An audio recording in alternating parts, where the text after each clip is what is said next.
Il-Knisja Kattolika l-erba ċelebrat il-festa tal-Immakulata Kunċizzjoni, domma tal-Knisja Kattolika proklamata mill-Papa Piju IX fit-8 ta' Diċembru tal-1854.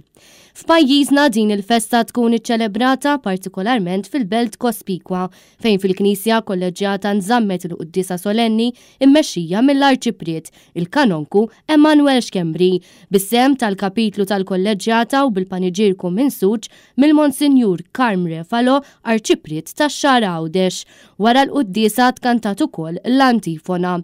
Għalija attendew fost l-oħrajn l-ogħla awtoritajiet tal-pajjiż fosthom il-kap tal-Partit Nazzjonalista Bernard Grech akkumpanjat minn Martu Enmeri, flimkien ma' diversi deputati, kandidati u kunsillieri lokali tal-Partit Nazzjonalista.